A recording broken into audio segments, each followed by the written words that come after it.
Hey guys, this is just a short video on how I maintain and keep my reef clean without using a skimmer. You know, a lot of hobbyists think that you have to have a skimmer in order to maintain a reef that looks like this, but you know, that's not true. And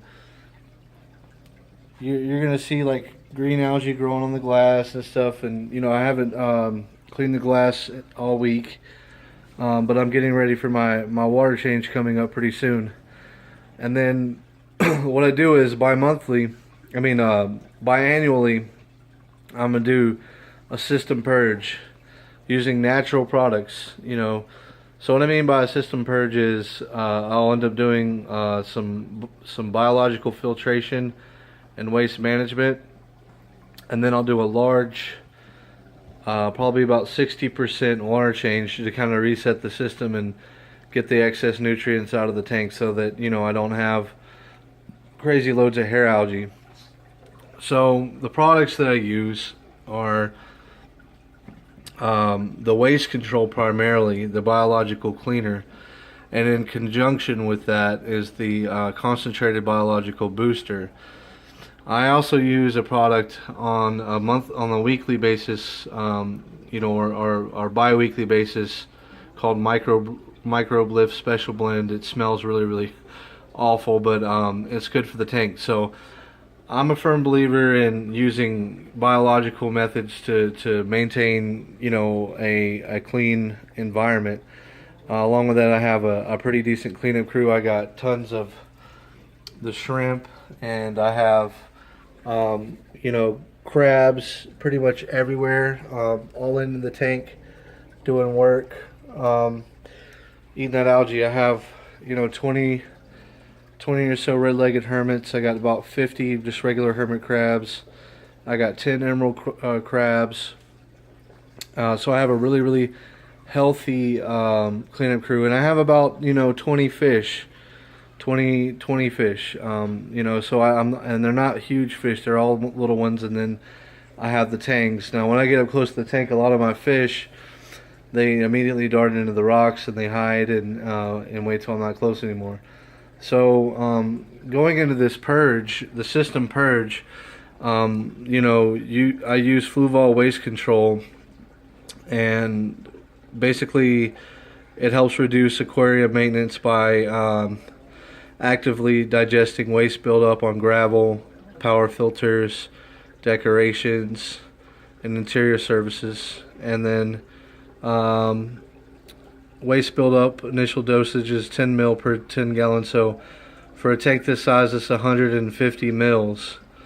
And then we're going to end up doing that dose over a 48-hour period. And then I'm going to let the tank kind of get digested, and let this bacteria digest all the grime and the fish waste and fish poop and uneaten fish food that's trapped in the rocks, so that the sump doesn't catch. But there's also a lot of detritus in the sump as well, and this will keep that from getting out of control. So then the next thing is this right here is going to eat up all the ammonia that this is going to produce.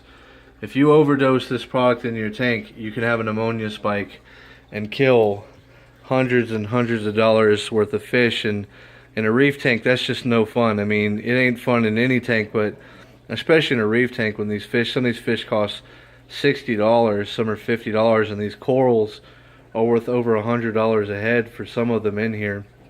You know, I have about a good $1,500 worth of coral in here, because they're big size colonies. They're not frags. I don't have any frags in here. They're all, you know, large sizes. So pay attention to the directions. Don't use too much, and then let the product work. You know, I'm gonna let it purge, you know, for at least 2 days, but I'll probably let it purge the system for about a week before I do that large water change. Because what will happen is, if you know the nitrogen cycle, this product right here is going to basically eat up everything, and it's going to turn it all into a bunch of ammonia. And then this bacteria right here in this bottle is going to eat all that ammonia and turn it into nitrite. And you don't really have nitrate in salt water like you do in fresh water, so it's going to immediately get converted down into into nitrate. So we'll end up having a shit ton of nitrates, and then boom, algae everywhere. So that's why you do the 60 to 70% water change. I still want to keep some of the nutrients in the tank for my corals, you know, my colt coral, and you know, these leathers that I have, and you know, these different corals. You see all the little tentacles and stuff hanging out of them. They're all microscopic feeders, so they feed microscopically. And then the ones with the tentacles, they eat zooplankton and they eat meat. So you know, but I don't feed them. They're able to pick up the dissolved fish food in the water and eat that. You know, you don't need to add a bunch of extra nutrients into your tank. So that's how you keep it clean. So just wanted to share with you on how you keep a reef tank and maintain a reef tank without a skimmer and still be able to have results like this and keep it nice and clean without having to, you know, run skimmers. And I don't like skimmers because they flooded my floor, and you have to adjust the water level and additional plumbing, and I'd rather have a bigger refugium. It's a personal choice, but definitely skimmers are a great asset to a reef tank. And if you got the money and you want to spend the time on it, go ahead and buy one. So that's my 2 cents. All right, guys, you guys take care. Peace.